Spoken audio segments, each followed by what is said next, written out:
Iran জুড়ে নতুন করে বড় ধরনের হামলা চালিয়েছে ইসরায়েল ও যুক্তরাষ্ট্র।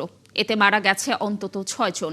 এছাড়া হরমুজ প্রণালীর কাছে ইরানের ১৬টি মাইন স্থাপনকারী নৌযান ধ্বংসের দাবি করেছে মার্কিন সেনাবাহিনী। লেবাননে ইসরায়েলি সেনাদের হামলায় মৃতের সংখ্যা দাঁড়িয়েছে ৫৭০ জনে।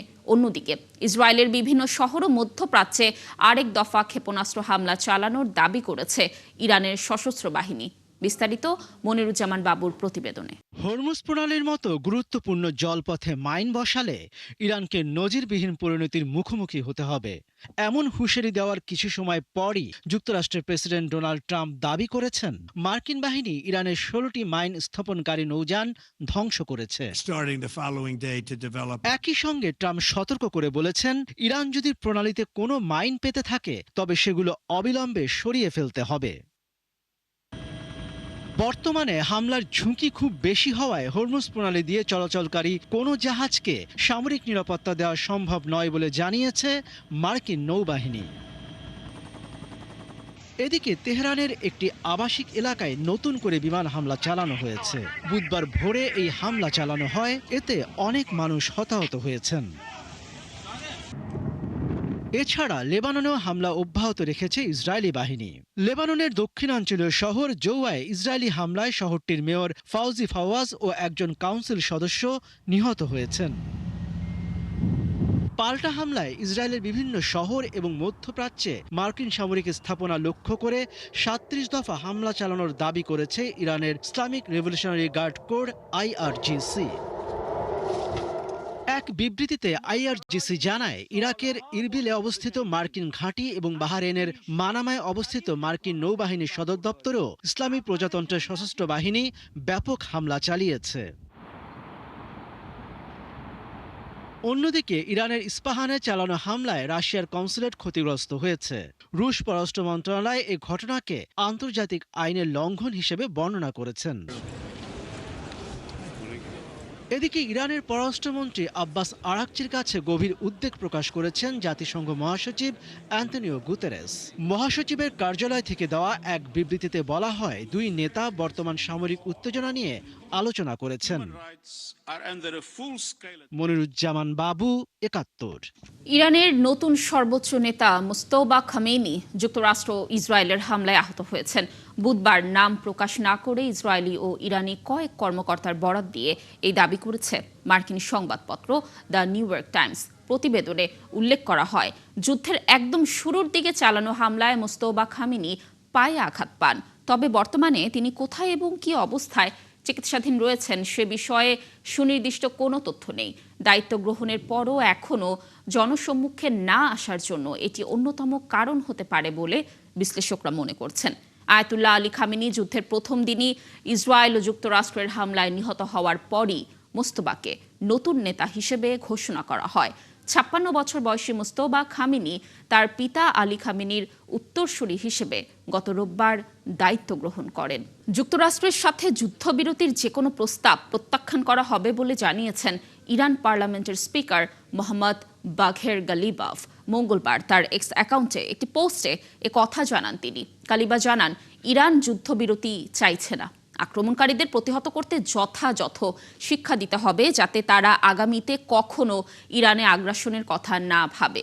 গত ২৮ ফেব্রুয়ারি ইরানের ইসলামী বিপ্লবের নেতা আয়াতুল্লাহ আলী খামেনির হত্যার মধ্য দিয়ে যুক্তরাষ্ট্র ও ইহুদিবাদী সরকার ইরানের বিরুদ্ধে বড় আকারের সামরিক অভিযান শুরু করে, যে হামলায় ইরানের বেশ কয়েকজন জ্যেষ্ঠ সামরিক কমান্ডারও নিহত হন।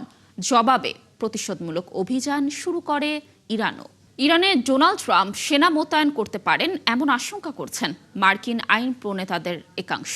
স্থানীয় সময় মঙ্গলবার সেনেট আর্মড সার্ভিসেস কমিটির একটি বৈঠক শেষে সংবাদ সম্মেলনে এ আশঙ্কা প্রকাশ করেন তারা। এ সময় নিউ হ্যাম্পশায়ারের ডেমোক্রেটিক সেনেটর জিন শাহিন ইরান যুদ্ধ নিয়ে উদ্বেগ প্রকাশ করেন।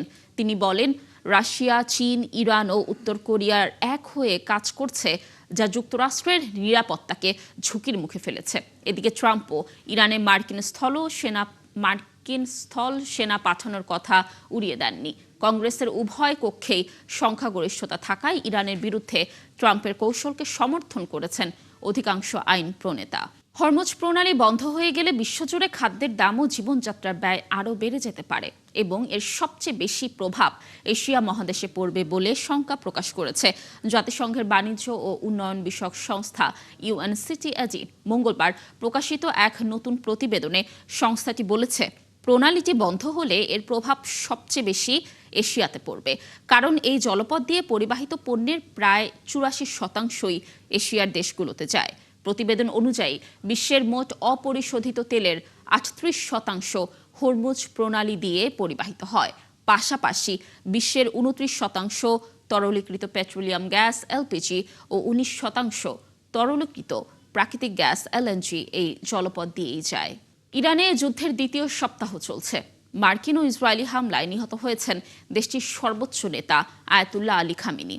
তার মৃত্যুর পর কিছুটা অস্থিরতা তৈরি হলেও ধীরে ধীরে স্বাভাবিক হচ্ছে পরিস্থিতি।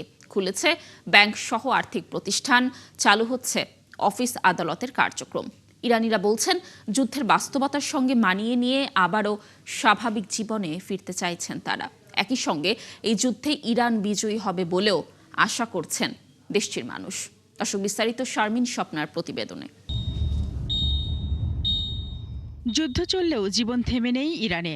রাজধানী সহ বিভিন্ন শহরে ধীরে ধীরে ফিরছে স্বাভাবিকতা। বাজার, অফিস, আদালত ও ব্যাংক খুলতে শুরু করেছে।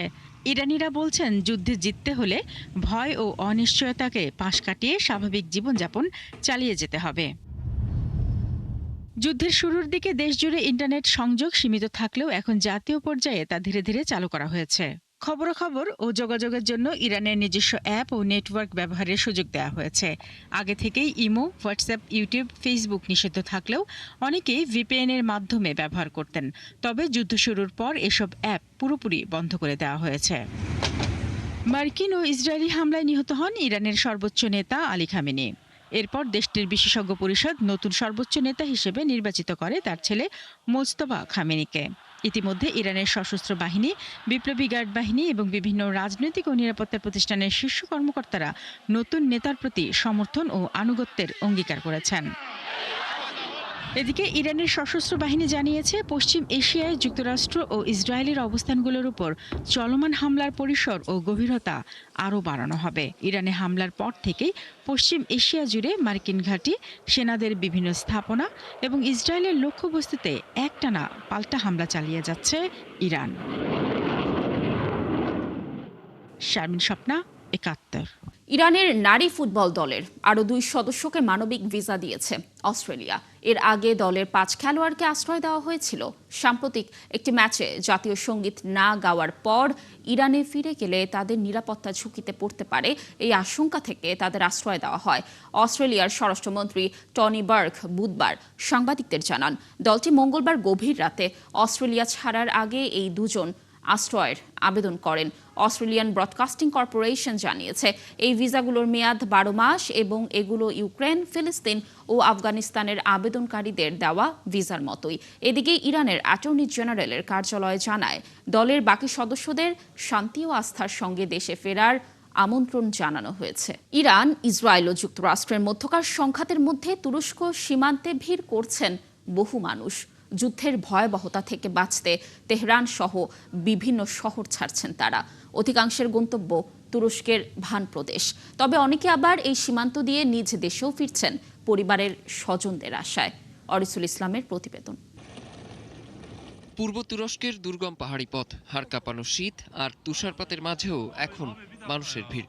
গত 1.5 সপ্তাহ ধরে চলা ইরান, ইসরায়েল ও যুক্তরাষ্ট্রের সংঘাত পাল্টে দিয়েছে হাজারো মানুষের জীবনযাপন। সীমান্ত গেট কাপিকই দিয়ে তুরস্কে ঢুকছেন শত শত ইরানি। চোখে মুখে ক্লান্তি আর নানা দুশ্চিন্তায় দিন কাটছে তাদের।